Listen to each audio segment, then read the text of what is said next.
Hey guys, Dissection of Violence here. We're almost at New Year's. We're almost at that, new part of our journey. It's always fun, because people come with these resolutions that they never ever keep. And I'm just, I'm trying to keep some resolutions, But yeah, we'll find out in the new year. As for today, though, we have 2022 to recapture, and there's no other way but to, get through it. And without further ado, the Dissection of Violence Award Show, hosted by me. And yeah, let's get through it, guys. Let's go through it together. So the first award, let's just make sure we're recording first. Yes, we are.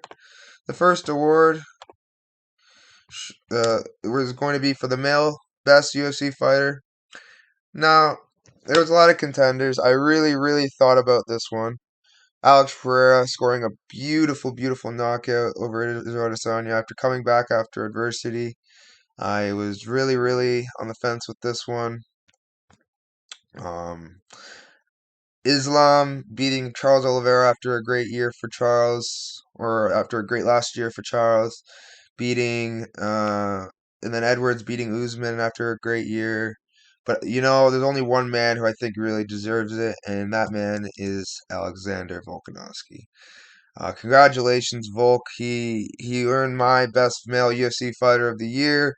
He got a TKO win over the Korean Zombie in April. That was not only a TKO win, I think he retired Zombie, changed his life forever. Volk proved that he is truly the best. He earned a shutout victory over Max Holloway for a third time, proving that he is truly the greatest featherweight to ever walk this planet in the UFC. And not only that, he's proving that he's the pound for pound number one UFC fighter in the world. And you got to give it to Alexander Volkanovski. Until he fights Islam, we really won't know who's better. But that's next year's debate. As far as this year, there's only one man, and that man is Alexander Volkanovski. Congratulations, champ. Next, we have the best female UFC fighter of the year. We had, like I said, it was some tough competition. Nunes recapturing her belt against a champ that should never have been a champ. So that one kind of, I can't really count that. She should have finished her, but I mean, it was her choice. She said not to finish her, so whatever. And then there's Valentina, man, my lord, Valentina. I just, she is. She didn't win, and because of that reason, because she won so closely, I think Weili Zhang is your rightful best female fighter of the year. She's the first woman to KO Joanna. She retired Joanna. She retained her belt for the second time. She's now a two-time champion by submitting the former champ Carla Esparza. And man, she did it with a spectacular submission too. Now she's a contender for KO and submission of the year. What a year for her. I can't really say much else about her other than she is amazing. Truly a staple of the sport as far as athletes, the commitment. She is an embodiment of the sport, and I love it. She is truly remarkable. Her journey. She is a hero for the Chinese people, and I'm very happy for all of you who support her, and I'm very happy for a great year. Now we're on to the male prospect of the year. It was a hard decision. We had Muhammad Mukayev, had a great year. Joe Pyfer had a nice win. A few of the guys only had one win. I won't count the contender series. That's why Bo Nickel is not going to get this award. But guys like Michelle Morales, who could have been, I feel like they're definitely contenders, and I definitely think that they're going to be something next year. But as far as this year goes, so that's just my dog going nuts. I think Michael Morales. I'm just shocked. I got my boy Madalena, man, all year. He has been putting on clinics, all finishes. Really got to give it to my guy. He's a truly a beast. I love watching him work. It's awesome. It's awesome watching him work. He has beautiful boxing. Sorry. He has beautiful boxing. And yeah, I love watching him work. He's beaten really good guys, and I think he's only gonna get better. So keep your eye out on for this guy. That's my guy right here. It's Jack Maddalena. Moving on to the best female prospect of the year. This was a close one. We had Pierre Rodriguez had a good year. We had Natalia Silva had a great year. We had Erin Blanchfield too. But in my opinion, the winner is Uruguay. Uruguay had such a good year, in my opinion, with that fight against such a good prospect. Her that girl herself. I just think she is the real deal, and she's going to be a problem for anyone in her division. Um, she's definitely my prospect of the year, and yeah, I definitely I'm gonna have to ride with her for next year. She could be a future champ. She's got to work a little bit more on her wrestling. But yeah, moving on. The most attractive female fighter in the UFC. Man, this is hard. Paulina Viana's, I'd say, is very attractive. I'd say Big Mac Mackenzie Dern's really attractive as well. Um, Jessie Jess is probably one of the top. Like, she's really, really up there. But in my opinion, the most attractive goes to Shailene Blissmas. She's just really attractive, man. She is really pretty, and she's thick in the right places. And I just love Cheyenne Blissmouth. She's like a nice slice of apple pie. You can't not like it, you know. But yeah, moving on. Sorry, let me put my phone on mute. Freaking irritating. Ugh. Uh, Best submission of the year. Well, there was a few contenders. My guy Mario Batista had a slick one. The Puelas, the guard puller, got a nice knee bar. Chanel, really good submission. Olenek left the sport on a submission, or left the UFC. Gotta love it. But in my opinion, the submission that really caught my eye was between Andrade getting that beautiful head and arm, and the number one pick. Of course, we got to give it to Islam Makhachev getting the arm triangle submission. He just has beautiful technique. He's submitting guys who are 80cc champs, and he's proving how good he is. He submitted a guy with the most submissions in the UFC. Man, it's remarkable the year he had, and I'm really really honored to be able to watch his fights. Him and Habib, they're truly remarkable athletes. Um, he proved it in this fight, man. This is definitely my submission of the year just because of the magnitude of the submission and the squeeze. His squeeze is truly remarkable. But yeah, moving on.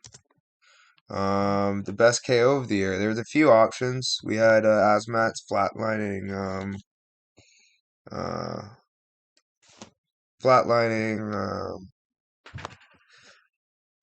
Najikwi, I think his name. Tough one, Najikwi, yeah. And then we had Tapuria flatlining. Oh my God, that's beautiful. Herbert, and in my opinion, Edwards knockout of Usman was one of them as well. But in my opinion, the knockout of the year goes to the Chandler to Ferguson. The only knockout that I truly was, my jaw was on the floor.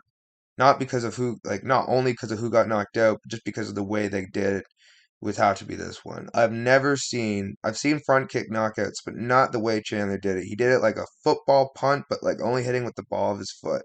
And I truly think that was one of the nastiest front kick finishes I've ever seen. And in my opinion, that's who deserves their best KO of the year, the electric one, Michael Chandler. It might be controversial, but this is my best KO of the year. Moving on to debut of the year. Debut of the year, man. We had Yasmin Yaragwe. Um, Man, I can't remember her name. She did very well herself. Had a great performance. Um, then there was Joseph Pfeiffer KOing Mr. Admadovsky. And then we had Mr. Mike Malott knocking out Mickey Gall. It was beautiful to watch. Abus, you can't forget that one. But in my opinion, the most electrifying one of all has to go to Makayev. Just that guillotine alone. He landed a flying knee and then a guillotine to follow off with that. You don't usually see that unless the guy really knows he's better than the guy he's fighting. And this one, he really showed his levels of fighting. He is a beautiful, beautiful technician. He is a beautiful, well, he's a grappler. It's really fun to watch him work. I do think, sorry, my phone's going crazy. I'm gonna have to tell this guy to screw off.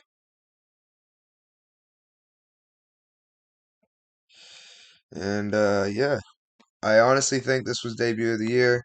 Really, everyone was talking about him beating the top five of the division. Then when he fought when he fought Gordon, it kind of proved that he isn't the top yet, but it was still pretty slick to watch. Now, best fight of 2022. There was a lot of options. Poirier, Chandler, Jan, O'Malley, Landwehr, Onama, Pereira, Adesanya. But in my opinion, the one that takes the cake, the one that really felt like a movie, was Glover Teixeira versus Yuri Prohashka. I've never seen so much back and forth action in my life. They were truly, one person was near finish, and the next time another person was near finish, and it was just crazy. I just think the fact that both men showed such great heart and showed such durability, toughness, warrior spirit, and for Yuri to come back and submit a guy at the grappling of Glover Teixeira, man, it just doesn't get much better than that. Um, honestly. But yeah, Yuri Prohashka, you're Glover Teixeira. Congratulations, both men. You won my fight of the year of this year, 2022.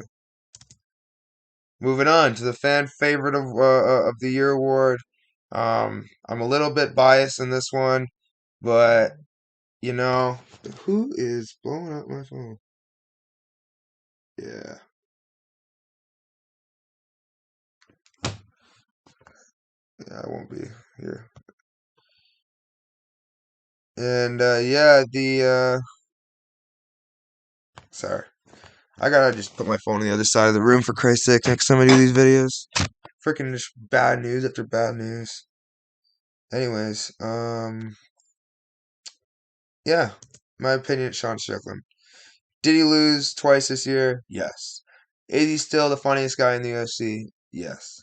And for that reason, I think he made arguably one of the best press conferences ever because of him. And I truly think he doesn't have that it factor, obviously, but he is funny, like the most funny common guy you're ever gonna find in the UFC. And yeah, gotta ride with Strickland all the way to the end. Moving on to the most improved fighter. Now these guys, they all showed such improvements in their game, with Roman KOing people, showing that new striking. Then we have Drew Dober showing great boxing, death touch power, finishing guys like Bobby Green. Like these guys he's finishing are no jokes, and he's just finishing them. And not only that, he's showing good takedown defense. I think he still needs to work on his grappling more, but I like to see some more submissions. But man, he's a very dangerous fighter. Next, my boy Fluffy Hernandez showing that he's just improving with that cardio, that wrestling, everything. He's just becoming a real big problem. But you got to give it to Cheeto, man. Cheeto is just he's I mean main event after main event after main event, finishing guys that normally he shouldn't be able to beat. But man, he keeps doing it and he keeps finishing them. He could have finished Rob Font a few times, but Font is ridiculously tough. He's now fighting Corey Sandhagen next in the main event, and I'm actually going to favor him in that fight just because of how susceptible Corey is to getting hit. Um, it's a hard fight to call though. It's probably one of the more fights that I'm not so confident in him, but I love watching him fight, man. He's one of my favorite fighters for sure. Now we got to go off to the event of the year. We had a great year of fights, man. I can't really say one was just truly the best, but if I have to go by crowd atmosphere and what really felt like just a movie, I would have to say it's really between the Paris one and London. But London's got to take it, man. The energy, the pop that building had was just remarkable. I haven't seen anything like it in a long time. That was an amazing event, and I truly don't think we'll have anything like that for a little bit, at least, at least not for a few months. Oh my God, sorry, I got two phones. Ugh. But yeah, now we're on to UFC Robbery of the Year. To be honest, guys, this was hard because there's a lot of robberies this year. But if I had to pick one that really, really just drove me nuts, it was really between Patty's win, um, Cater's um, and Emmett's win. I'd say Holly Holmes or Vieira's win. Yeah, those ones probably bugged me the most. But the one that really bugged me was D-Rod. He did nothing. All the effective strikes were landed by Li Jilang. Um, the judges just based it off of, I don't know if they like the way D-Rod looks, like as a gangster. I don't know. It was a joke. Poor justice for Li Jilang. Upset of the year. A lot of fights you just didn't expect to happened. Like for example, Damon Jackson encompassing his inner Anderson Silva, punt kicking Mr. Sabatini in the chin. But I guess that's what happens when two grapplers fight. Two awkward shit happens, unfortunately. Or O'Malley upsetting Peter Yan when no one thought he would. Everyone thought Peter Yan was going to win. But in my opinion, I saw this coming just because of the way Sean fights. But there's nothing that takes the cake quite like Leon Edwards flatlining Usman round five after being down on the scorecards. Usman never being finished, never being taken down. This definitely was the upset of the year for me. My jaw dropped twice in this fight, and I actually didn't watch this fight because I was so upset with the fights earlier on the card. UFC, there was a few fights like that with the Adesanya card too. I just didn't watch it because how pissed I was. I'm not gonna do that in the new year. I'm gonna watch it no matter how mad I am with the results of the card. But yeah, rough year for UFC. But this was definitely the upset of the year. That was really awesome to see Usman lose.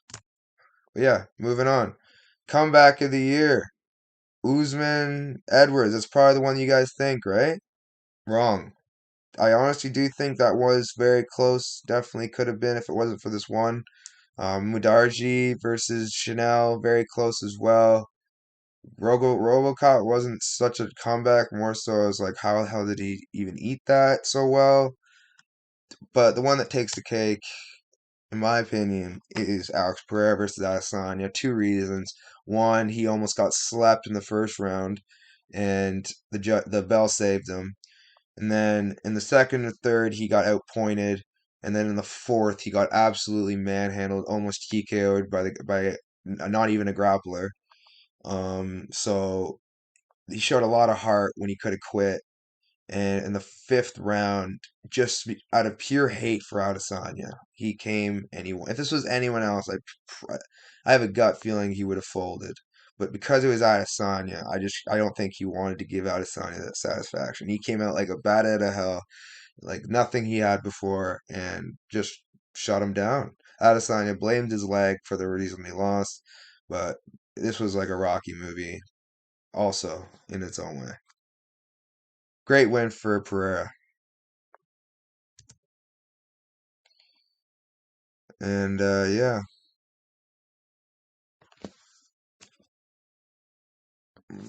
funniest moment of the year. This one I'm gonna fun of. So we don't have a lot of contenders, unfortunately, but the one that I can recall most, it was between Grundy getting finished in front of his whole family on his final fight, I think, in the UFC. I don't know if it was his final one, but I think it was something really, really emotional. And he loses. Oh, it was his dad. That's what it was. His dad was dying or something, and he loses in front of him. I mean, it's funny that happened, but it's not funny at the same time. So I can't really say too much about that. But it was really funny if you're a Deegan like me. But yeah, I'd say Yanez beating up a racist idiot was pretty funny. Sam Alvey bringing again his kids. That's a trend for some reason. These fighters, when they're on losing streaks or they're noticeably or they know they're chinny, they still bring their kids to watch. When there's a 50-50 chance father could get KO'd and kids are scarred for life. But I don't know. I'm not really one to judge. I haven't really had to deal with this yet, so I guess there's raising your kids in a tough in a certain way, but I don't know. I wouldn't want to see my father get finished. I looked up to him as a superhero. I don't even know how I'd feel. But anyways, I'd probably say Mike Jackson getting knocked out wasn't even funny. It was just satisfying. But yeah, this fight was just an absolute travesty, and it was really funny the way it ended. In fact, Mike Jackson gets another bullcrap win by beating a guy who should never have just because of the amount of fouls that this guy, Dean Barry, liked to throw. It was actually remarkable how bad this fight was and how it was in the UFC. But it happened, and this was my funniest moment of the year. Oh, I spoiled it. Yay. Sorry, guys. So, best UFC career comeback goes to Cheeto Vera. Yeah, you guys saw it. It was really close, man. Carl Soderbergh was a contender.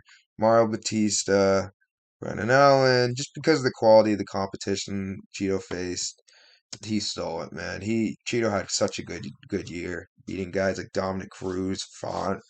He's a beast, man. And I love watching him fight. But yeah, UFC performance of the year.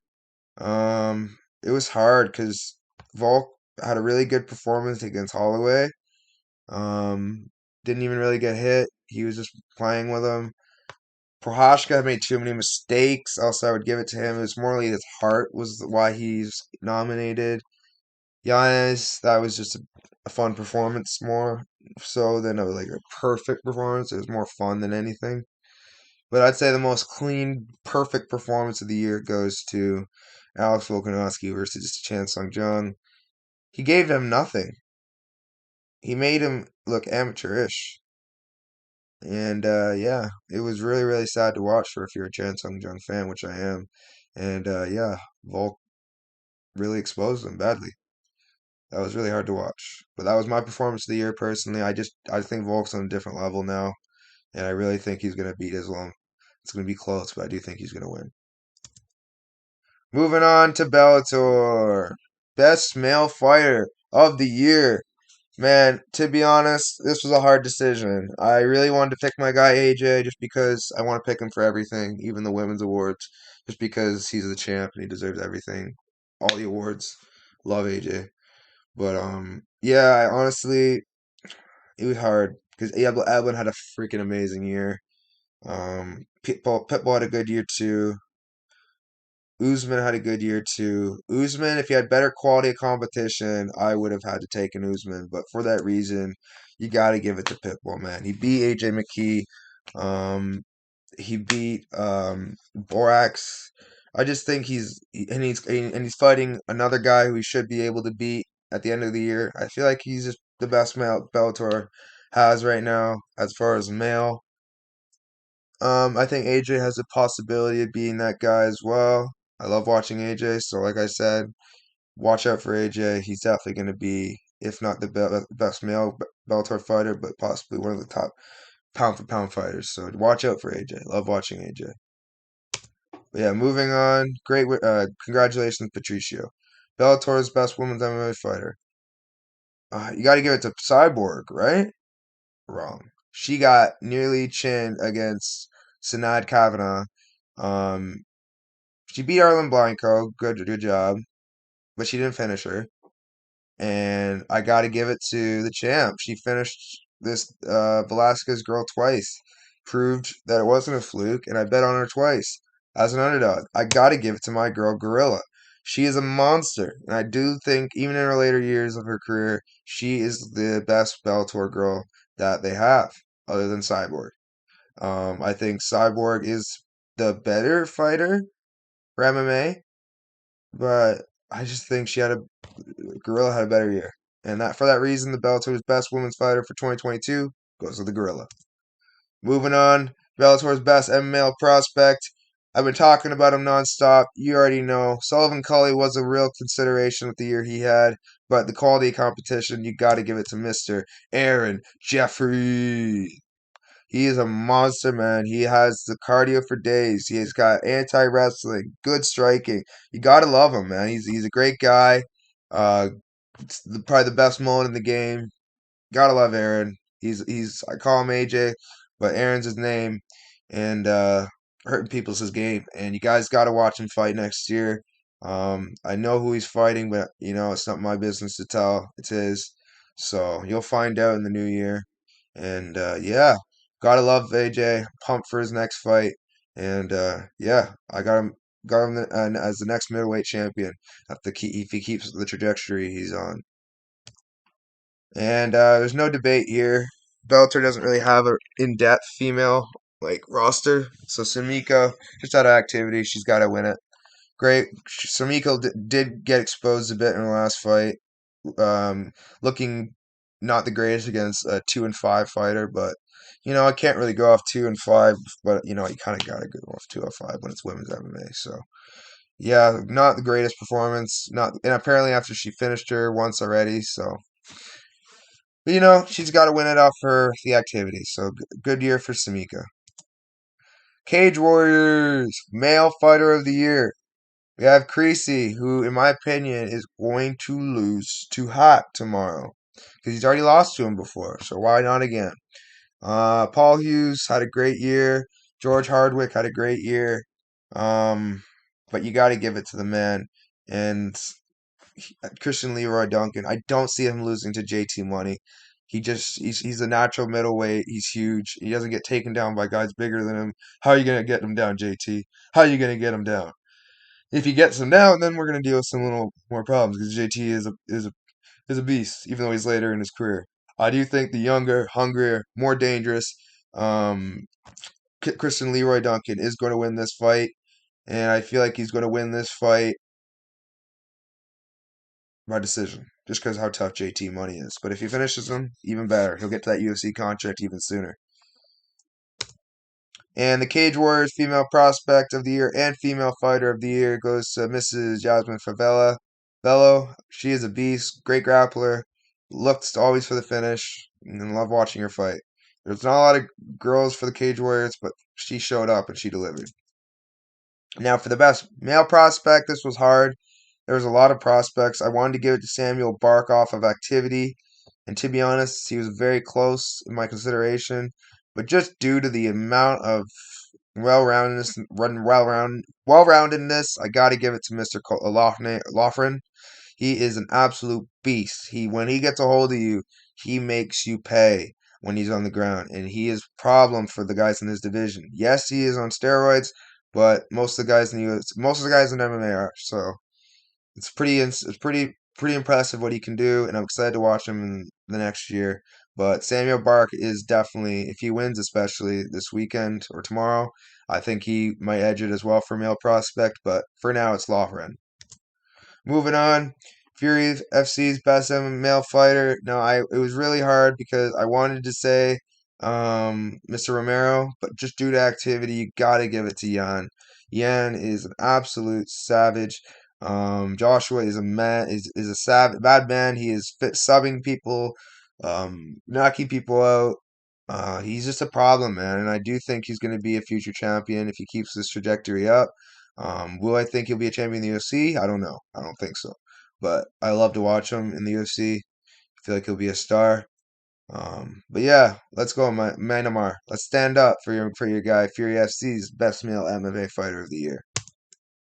Fury FC's best male prospect. Now we have a lot of guys. Hector Sions, Cameron Smotherman.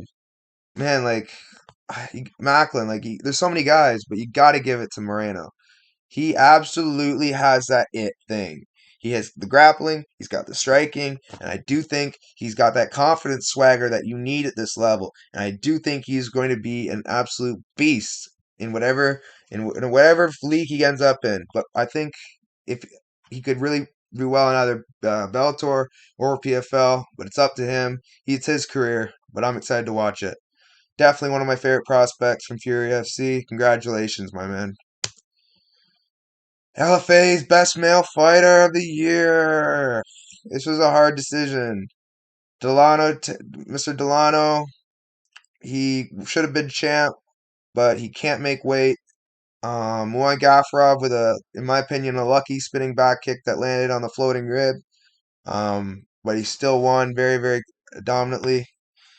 Chris Breezy Brown off of activity and winning the welterweight belt.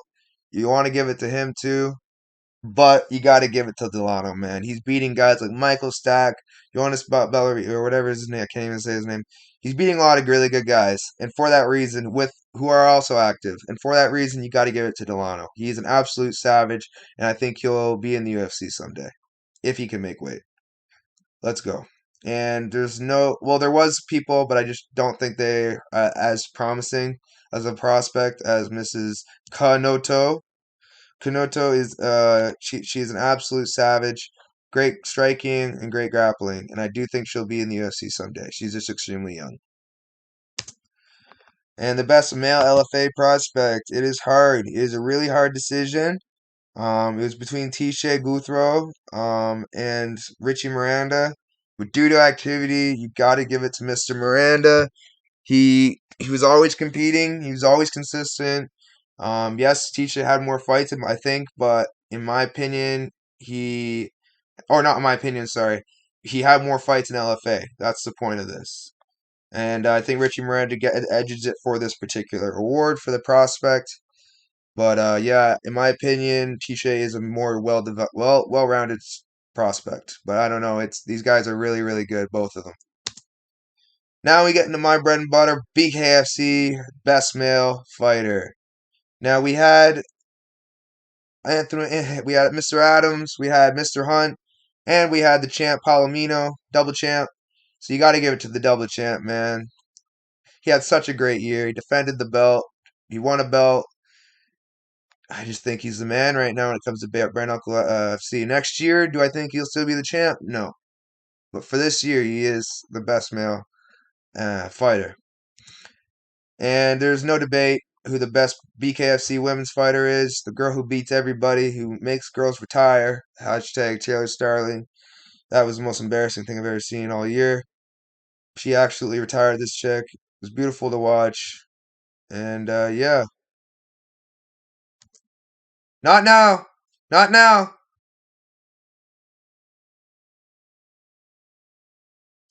Sorry, I think someone's in the house. And yeah. So the best bare knuckle male prospect, in my opinion, would have to be. Well, there's a lot of guys, you know. Howard Davis, not Howard Davis, sorry. Masawa, um, Blake Davis, Connor Tier. Not now, not now, not now, not now, not now, not. One sec. Yeah, Connor Tierney, Blake Davis, Chris Camozzi, Freddie Masawa. It's been a great year, and yeah, it's been a really good year. To be honest, I don't know. I really thought a lot about this fight. Um, I just sorry, not about this fight, about this. I'm just sorry that the amount of distractions I've had in this video is blasphemy. Then you wonder why I had to postpone the last night's video. It's just the amount of distractions that just keep coming in when I'm trying to do these videos, man. It's crazy. But anyways, yeah, the best bare knuckle male prospect of the year goes to Gogo, man. You can't not give it to him. 4-0 in the year. Ridiculous. This guy is a problem. He'll be a champion if he keeps it up. Very, very good team behind him. Works hard, tough as hell. Gotta love it. Love this guy. And the best BKFC female prospect's got to go to Visans. She is a beast herself. Best unified and BTFC male fighter of the year. It was a really hard decision, but just due to activity, due to the defenses, you got to give it to Mr. Shane Campbell. Should be in the UFC right now, but it is what it is.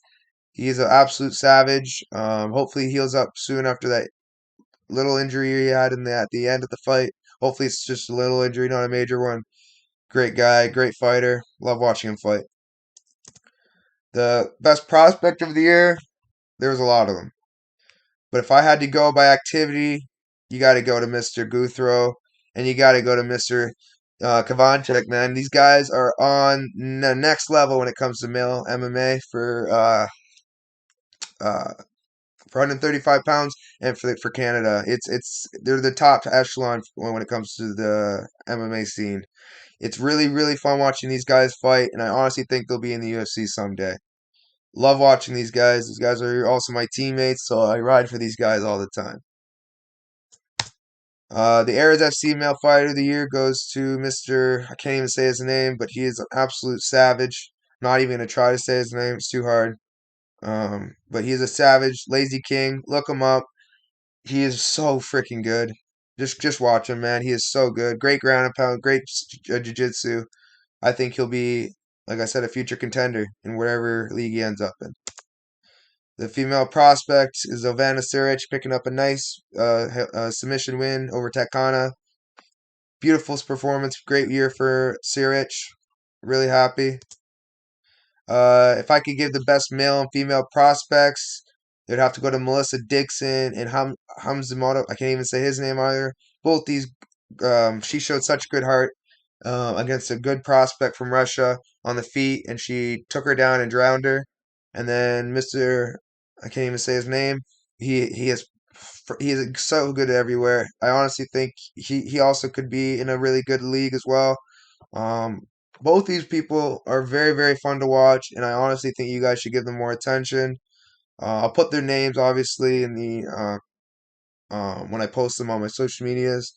But as for YouTube, guys, I don't think I'm gonna do timestamps because of how long this video is, and it's yeah.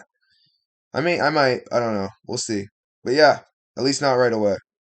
Great performance for both these guys. Great year.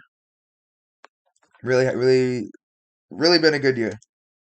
The best PFL male fighter. It was a really hard decision. Rob Wilkinson, Oben, Brendan Loughnane. All of them had such good years, but just to top it off, I think Brendan Loughnane just really set himself apart. Yes, he didn't have as many finishes, but the guys he was fighting are at such high level compared to the other guys, in my opinion. And I just think this was his year. He deserved to win it last year, but he didn't. And yeah, he won it this year with a great performance. Really happy for him. Mr. Loughnane, my MVP. Let's go! And obviously, you got to give Larissa Pacheco the best female fighter. What a great year for her. All finishes except for Kayla, of course. She took their undefeated record, though. Really happy about that. Great year for Kayla. Gotta love it. Yeah, the best PFL male prospect goes to Simeon Powell, finishing everyone. Beautiful performances. Gotta love watching this guy. You gotta watch out for him in the new year. And Dakota Dicheva, gorgeous and really good at fighting. So I'm going to definitely keep my eye on her. Best 1FC male athlete. This was a really hard decision. So many good athletes between DJ, the GOAT, Roman Kriklia, Armi Khani, sorry, Anatoly Macklin, Nonglo, Brooks, Christian, but you got to give it to Macklin. Beating Ritter was the icing on the cake, and this cemented him for this year. Just because of what a great year Ritter had, I got to give it to you. He is the man, and I think Malakan earned it for this year. But yeah, it was a really hard decision. I wanted to give it to Kriklia, but I don't know. It's just MMA, man. It's different. And the best 1FC female athlete, in my opinion, it was hard, but I had to give, um, just because Angela beat Stamp. Yanan beat Angela, but I think Angela still beat her, but judges, so the way they also score their fights are different. I just think Yanan won, and great win for her. I'm really happy for her. Good year for her. Defend her belt. Yeah. Gotta love it. And then the prospects, male prospect is Fabricio Andrade. Should be a champion right now, but the cop incident, yeah, it is what it is. And then Victoria Lee, she really like being so young is why I took her as a prospect. Man, she's gonna have such a great future. She is dangerous. Thank you guys. I know this was a long video, but all the awards you got to give them to them. I'll have a more constructive, better award show next year when I have my better system. But for now, Thank you guys for rocking with me. It's been a great year. We got Cage Warriors and we got Bellator this week. Let's close out the week strong, guys. Till next time.